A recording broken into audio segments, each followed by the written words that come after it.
I once did an interview on CBC Ottawa as a representative of a local charity that helps youth escape homelessness. And I was asked, as people who work in this space often are, whether it was a good idea to give money to people panhandling in the area. Now, my response created a little controversy, and it was this, basically. I'm paraphrasing. But that's the wrong question to be asking, right? Giving money isn't a good idea. It's not a bad idea. It's a choice. And it isn't a good choice or a bad one. It's a personal choice. Of course, the follow-up question was, what if they use it to buy alcohol or drugs? To which the answer very much is, so what if they do? Right, your toonie is not going to be the deciding factor in whether that person uses drugs that day. And more to the point, your decision not to part with your toonie is not going to result in that person failing to secure the necessary funds and spend a day without using and then embarking on a life of sobriety. If such things are your concern, then perhaps take that money and donate it to a local organization using evidence-based practices to assist people struggling with addiction. Otherwise, what someone does with money you give them is not your concern. And imagining that it is might be a little self-important and paternalistic. Now, rest assured, if you do decide to give a little pocket change to a panhandler, they will use that money to purchase what they need most. That might be socks, it might be a sandwich, and yes, it might be booze. Life on the street is very hard, and the longer people are there, the more likely they are to turn to substance use as a coping mechanism. That's one of the reasons that getting people out of that situation as soon as they find themselves without a home is likely the most efficient and sensible thing we, as a society, can do. And that early intervention idea is what we're going to talk about in today's episode. My name is Eric Bowman. I'm the communications person at the Canadian Psychological Association, and it is time that I step off my soapbox for this episode of our podcast, Mindful.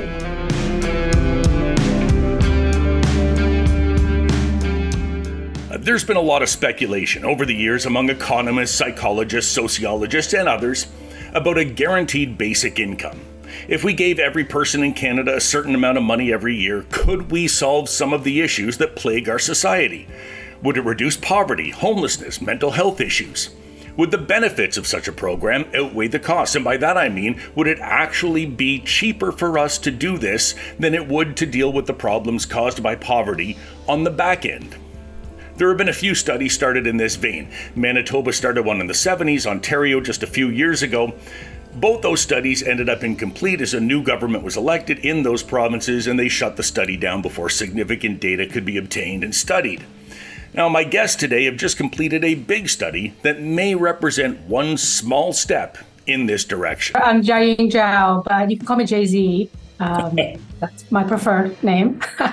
I'm a professor of psychology and sustainability at the University of British Columbia. I'm Amber Dyce. It's spelled D-Y-C-E, and I'm the CEO of the Foundations for Social Change. Wonderful. And I had to speak with you guys. I'm really happy that you were able to make this such a quick turnaround, because I read the study that Dr. Zhao, you published, Jay-Z, if you will. It's gonna be odd for me using that. I very much associate Jay-Z with half the music on my playlist. But this is cooler.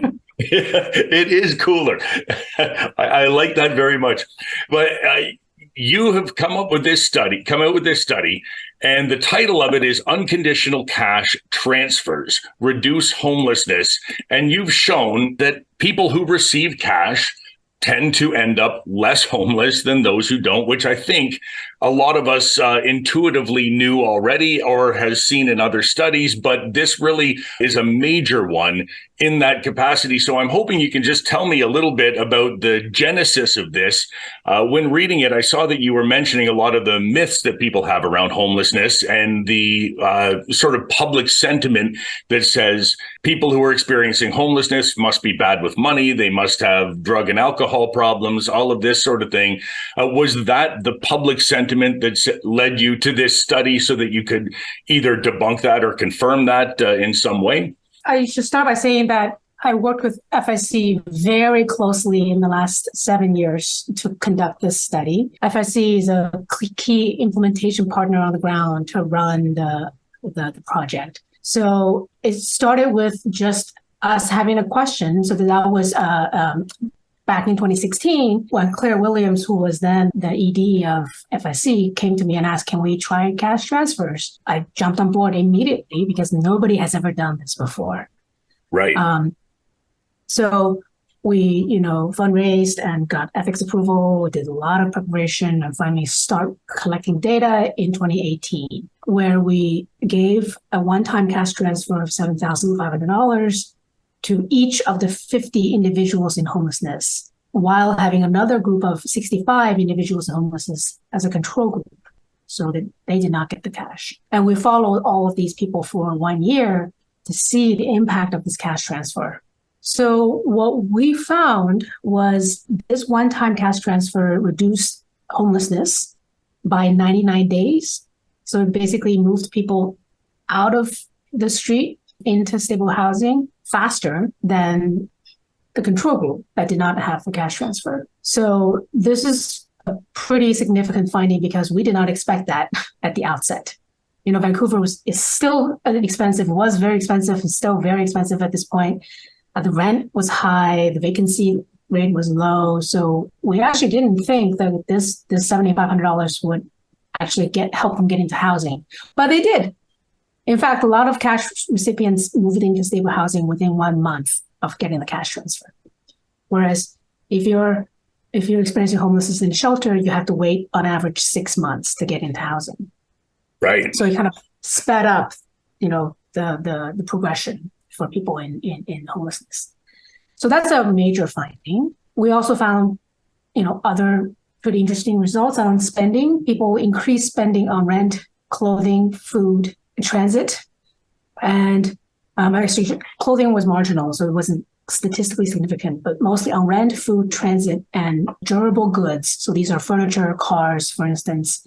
They did not increase spending on alcohol, drugs, and cigarettes, as most people would predict or assume.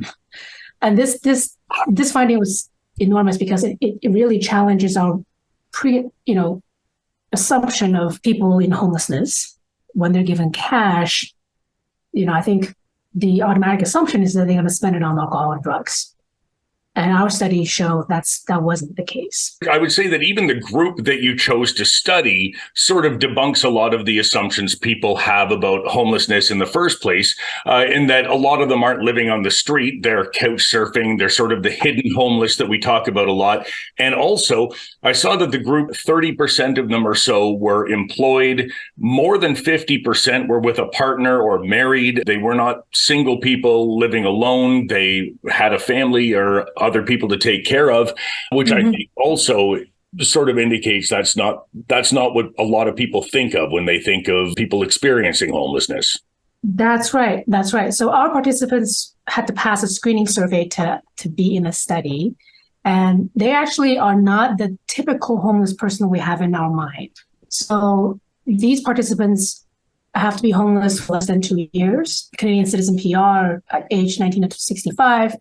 And also, they must have non-severe levels of substance use, alcohol use, and psychiatric symptoms. So they are kind of like the higher functioning subset of the entire population. But as you pointed out, they are actually pervasive in Vancouver and other cities because they're not visible to the public. They're in shelters, they are in their cars, they couch surf.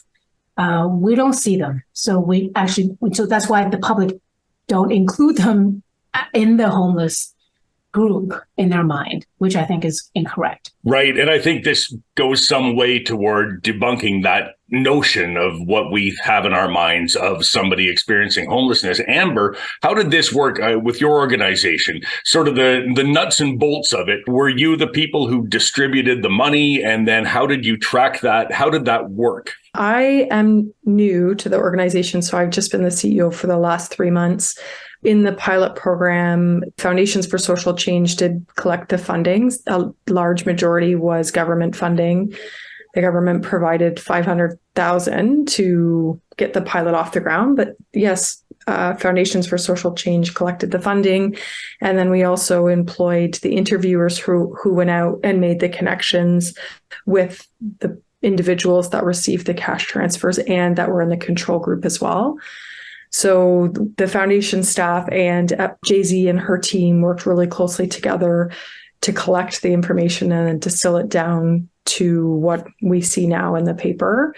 And it was, I think there was a lot of really surprising results from the ground, not only in the information that was gathered statistically, but there was a lot of information found, like you said earlier, about the hidden homeless, that the predictions of there being about 3,600 homeless in Vancouver, in the Metro Vancouver area, was absolutely off the mark, that there are a number of people living in Vancouver Airport, on subways, on buses, on friends' couches. And a lot of one of the big findings was that the majority of the individuals we were working with wouldn't have considered themselves unhomed. They wouldn't have considered themselves homeless.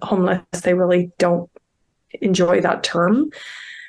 So the Foundation for Social Change really was a big part in this study. And I think we learned a lot from that and have grown since that particular project. So the count of, or the guesstimate, I guess, of 306,000 homeless in Vancouver, was that an undercount or an overcount? I know that a lot of the time, the way that this is determined are point in time studies where people go out into the streets and a bunch of organizations just count people, but really you're missing all of the hidden people. So is the number a lot larger then? So the number that was presented by the City of Vancouver is significantly lower in our estimate because it only included people living in their vehicles, living on the street, if they could find those people. So it was a bunch of volunteers who went out and just did head counts, more or less. And it, like you said, it's significantly higher, or the number that they found is significantly lower. And we're finding that the population that's only about 20% of the people that we're interacting with. So there just needs to be a different structure in how we try and formulate a count around that, because a lot of the funding and a lot of the resources are based on those numbers that are presented by the city. And so meaning that the systems aren't in place to really support everyone who needs it.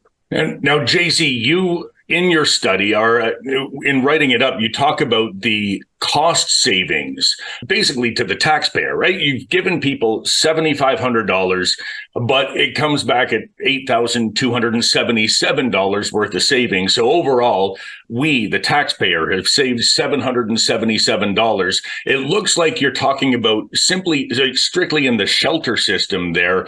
Does that take into account other things like medical situations and that sort of thing that we often talk about as costs associated with homelessness? So that number doesn't include healthcare and police encounters and, other social and health services. We have done another analysis. We've done several cost benefit analyses. When we include all services we tracked over time, that includes time in shelter, time in the hospital, time in jail, etc., that cost savings was very similar to the shelter savings, but they're not that different from the shelter number. That almost seems to me like the headline of this story is that simply giving people experiencing homelessness money saves us money in the long run, and it's a good idea to go ahead and do it. And I think a lot of that sort of dovetails with the housing first policy that we now have at a federal level, the notion that you get somebody into housing first, then that's a stable environment. And from there, they can deal with all kinds of other things and issues, finding a job, dealing with mental health issues, dealing with addiction issues, that sort of thing. But the housing has to come first. The problem, like in Vancouver, seems to be a lack of housing. There's not a lot of vacancy, and the housing that is available, and Ottawa has the same problem, is extremely expensive. So one way to get people into that housing appears to just be giving them money. Would you say that is the headline of this study? Did you choose it for that reason, or I'm sorry, this is a lot of questions all at once. But was that more of a focus when the results came out because it was surprising rather than the psychological benefits of having enough disposable income to live fairly well for 99 less days in a shelter kind of thing? Yeah, I mean, if you think about it, $7,500 in Vancouver is really not that much. Right. A lot of our participants spent that money by 6 months. So I think that's partly why we don't see cognitive or well-being improvements substantially. I mean, I have to say that the average income of our participants is only $12,000 per person per year. So when they get the cash transfer, they're still below the poverty line. So they're still very much in poverty. And they need a lot more to cope with the high living costs in Vancouver. So I think my take on that is the $7,500 is not enough. It's far from sufficient. And I think we need to give them a bigger chunk to actually bring up the well-being and cognitive function metrics with the psychological improvements. But we were very surprised, as you said, to see that housing improved and spendings, even savings improved overall. So those are kind of the main findings. We tracked other stuff like employment, education. Again, I think these outcomes may not happen immediately. We only tracked these participants for 1 year. I think once you have a roof over your head, that's when you can think about jobs and education and training. So I think that these are the kind of next steps if you can stay housed. So I think these are my reasons as to why we're surprised and why we didn't find the things we were expected to find. I'm wondering if one of the reasons that this worked so well in terms of people being able to spend money on housing, on shelter, on food, on the necessities of life is that it was delivered all in one chunk right up front rather than spread out on a week to week, month to month sort of basis. A lot of the time we talk about poverty in the sense that, it takes money to make money. It is very expensive to be poor. You go to a grocery store and you only have $30 to spend. Well, you're going to get, you're not going to get very much for that. But if you have $60 to spend, you can make that last twice as long because you can buy things a little larger and spend a little less on them. Is that something that you found that giving it all in one chunk made a difference? So we didn't have the smaller payments, but more frequent, right? So like a monthly payment of, some much smaller amount. Well, because we want to give them maximum freedom to do whatever they want, right? So I think that's why we went with a lump sum as opposed to smaller regular payments. Our participants are already receiving income assistance, so they are getting the monthly payments from the governments, but that doesn't really help them get into stable housing. So I think that cash transfer, that lump sum transfer really helped. And I would just add from a non-statistical standpoint, like from the actual humanized portion of getting to know the participants, that the other feedback was that getting that lump sum provided the security in their minds to whether it was pay off a credit card debt and then to allow themselves to get ahead of that constant interest or to have a bit of money in the bank for a rainy day, to allow themselves to put a deposit down on housing. Like it really created that one lump sum, although we did hear regularly that it just would have been more impactful had it been a higher number. But that from a more social view, that it gave them the opportunity, it gave a number of the participants the opportunity to really feel safe to move forward as opposed to constantly living from month to month on those checks. So that was something that the organization, that Foundations for Social Change, was new for us to hear and was really impactful in how we set up and how we advocate for programming moving forward. I imagine it is. And I mean, obviously, you probably can't make giving people large sums of money part of your programming, right? You need to be able to gather that sum of money in the first place. That's something I'm very curious about, too. How did you get $375,000 to distribute at the beginning of this study? Who was generous enough to make that happen? Yeah, like I said, there was the government grant at the beginning. It was $500,000. And then there were a number of really dedicated individuals who could feel that there was possible change with this research project in conjunction with UBC and Jay-Z's team. So I think we're still finding the same, that it's the needle in the haystack, finding those individuals who really want to support our community in a different way and see systems change. And the only way we can do that is to really put data in place to show that this is a beneficial move forward. And Jay-Z was actually a part of the funding piece, so I'll let her speak more to the... Yeah, so it was a grant application that Claire Williams and I put to ESDC. So I forgot the acronym. I forget every acronym. Economic and Social Development Canada. Yes, there we go. Yes. Good job. It was their part of their homelessness reduction strategy calls. And we got, as I remember said, almost $500,000 from the government. So that kickstarted the design of the whole project. Then Claire and I fundraised the rest of we also need money to pay for staff and students, fundraise the rest of it through private donations from individuals and foundations. I think I've seen you talk a fair amount about guaranteed basic income and this idea that if we were to do this on a regular basis, that pretty well every study shows that it would be beneficial and would save people in the long run. And I think we have data, right? For every $10 that we spend giving money to homeless people, we as taxpayers save like $23 in the end, right? It's always been the best plan and the most cost-effective plan, but trying to translate that for public consumption, right? Trying to convince the public that that's the case is the next step here. So, if you had a political party that was all in on this, that really made that a centerpiece of their platform, where would you start in convincing somebody who really does still picture homeless people as only the ones that they see on the street? Would you try to do a little bit more of an educational piece saying, hey, homelessness is a much larger thing than just what you see here. And there's a lot of this, right? And the more money we can provide, the earlier, the less likely people are to be long-term homeless and so on. And here are the benefits. Or do you start with the cost saving and that headline from this study that there's a lot of money to be saved by, nipping it in the bud, if you will? As soon as somebody finds himself in that situation, give them a bunch of money and they'll be able to get out of it. We need to change the public narrative on homelessness, first of all.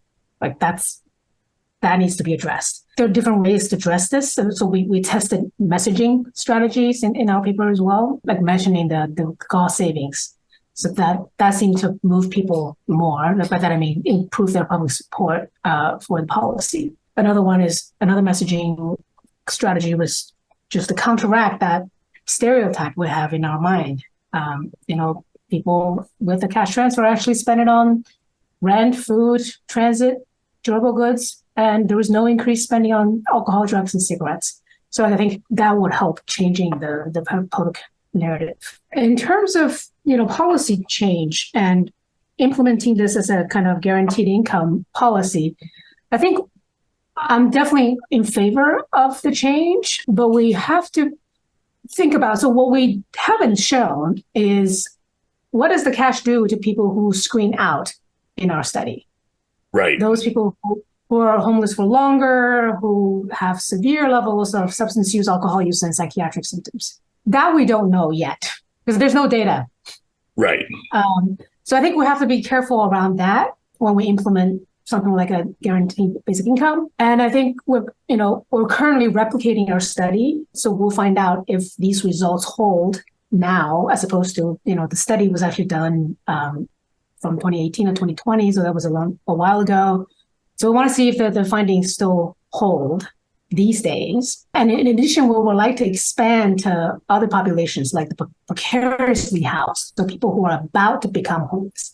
I think that's another critical, group that that will benefit from a cash transfer. So, yeah, so I think in terms of policy, I'm in favor largely, but it has to be carefully thought out. Right. And what about, and I'm just thinking out loud here, but what about, for example, cash transfers to people who are exiting the foster care system, right? That being one of the biggest predictors of future homelessness that there is. If people age out of the foster care system and now they're on their own, significant cash transfer at that point might make a big difference, right? We have that. We have these youth aging out of care in our pilot study, or in the initial study, and also in the current study as well. So that's a very important group to include. Sorry, I was going to say that's Foundation for Social Change is right now really working towards what our next project is while we're working with Jay-Z, because we're doing an expansion project currently that's underway and doing quite well. And that keeps coming up, the youth aging out of foster care, people coming out of the prison system. There's a number of populations that we just don't have information and statistical data around what a cash transfer would do to better their lives. And so we're in the works of really trying to figure out what's the most impactful information we can gather to help kind of back some of this information that Jay-Z and our team have developed over the last few years. Amber, you're saying you don't have the data, which certainly is the case, but Jay-Z, I saw you talking about how, a study of a guaranteed basic income, which I'm just going to call GBI from now on, because I don't think we have enough acronyms. But Canada would be a great place for that study because we've done it twice before. You cited Manitoba and you cited Ontario. The one thing I'd say there, though, is that, yeah, we've started it twice, but we've never finished that study, right? Both of those studies, Manitoba in the 70s, Ontario more recently, a new government comes into power and they just cancel the study that was ongoing. I think, and this is maybe me being biased, but I think it's because they're afraid it might work. And they're afraid to actually have the results come out. It would be quite easy to let the study continue going, but we haven't yet done that. How can we do that if we decided to? I think I'll just speak first and then Jay-Z's the expert, but I think it's public perception. So changing the public perception from our standpoint, those were changed when government bodies changed over because it was an easy thing to focus on and say, oh, we're going to cut this because the public don't want it.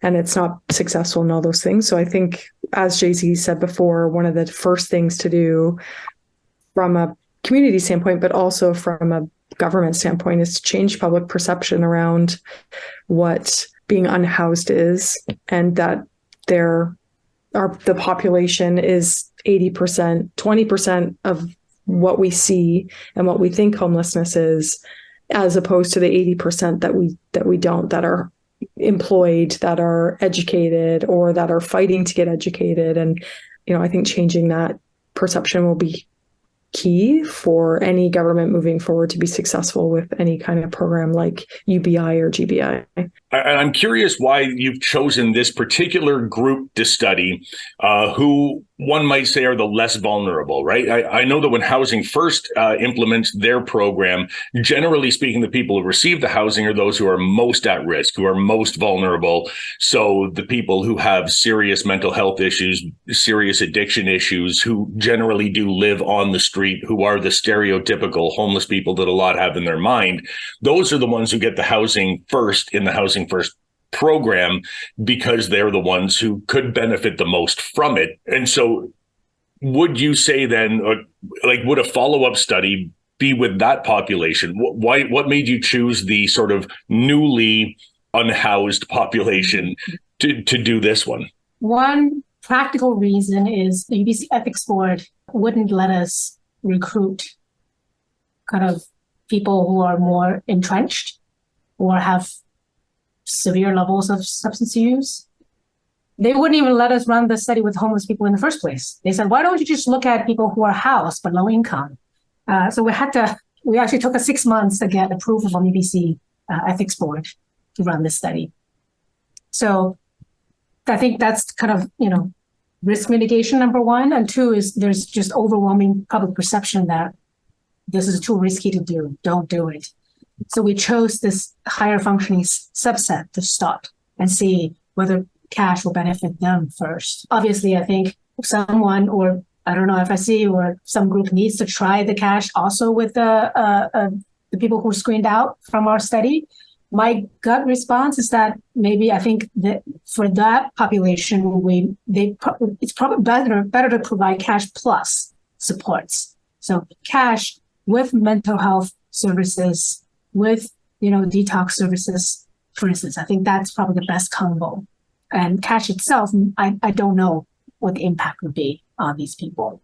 And to add to that, we've now, not in regards to how we decided to do the project, but now kind of backing it up, as we're working with a number of senators and mayors to really understand how to advocate using this information. And what we're hearing is that, one, this group of people we're studying, we are able to help them with the cash transfers. The evidence is there that there is a substantial social and financial benefit to really focusing on this group, and that the group that you were just mentioning, there are a number of supports, like you said, that are already in place, and there aren't any supports really. There isn't focus on this group. And so being able to collect the data and really be able to show as we advocate and move forward that it is beneficial, speaking to this group specifically, to provide these cash transfers, however that's structured moving forward, is really something that we as a society should focus on. And I'm wondering, too, if maybe the way that social supports are divvied out now, here in Ontario, it's Ontario Works that helps people in a variety of different ways, disability payments and so on. But generally speaking, that happens monthly. And it seems like there's a significant group of people who would do much better were that to be cash transfer payment up front at the beginning of the year. And maybe there's a way to screen for the people who would most benefit from that in order to give them the biggest leg up you could with the amount of money that they're getting. Yeah, that's great. That's a suggestion. I mean, I think the Ontario trial and the Manitoba trial actually were positive. While from the limited data that they collected, I think from the reports I've seen, there are actually quite a lot of benefits despite early termination. A similar trial happened in Finland that was also canceled by the government. I think these trials were canceled mostly because of public resistance and the lack of political support. That's the narrative piece. So, I mean, the longest running and still currently running BI trial in the world is in Alaska. It's the Alaska Permanent Fund.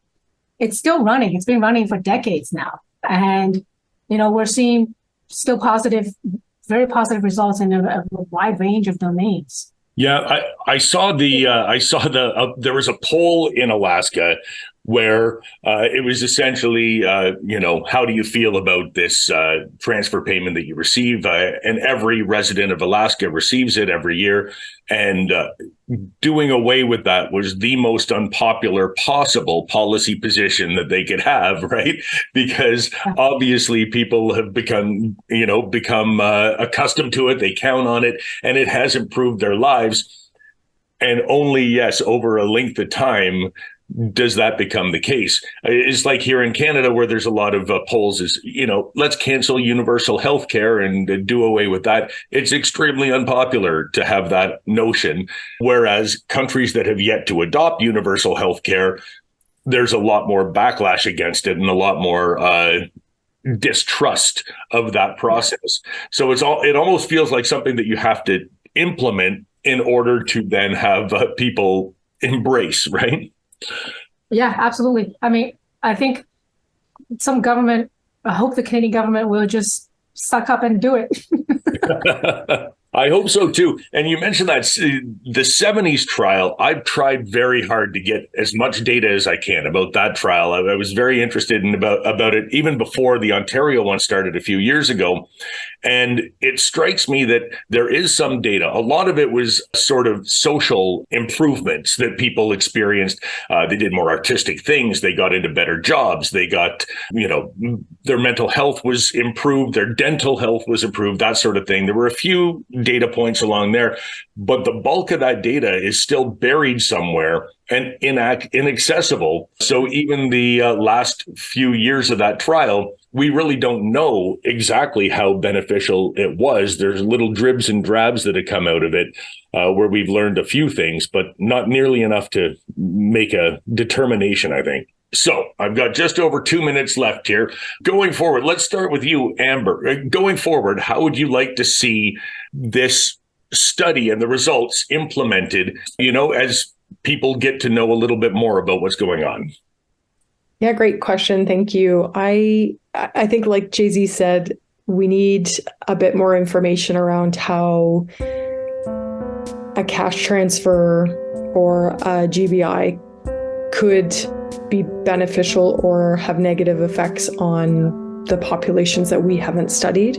But I think what I'd like to see in regards to implementation is for all of Canada to receive it, those who would qualify. But I think starting in other areas across the country, having government funded, not privately funded, because that creates unnecessary weight on organizations that are trying to change policy. But I think having pilot projects across the country, although those take a long time, proof is in the pudding. Yeah, I'd just say raise the income floor and income security. Right. For marginalized populations.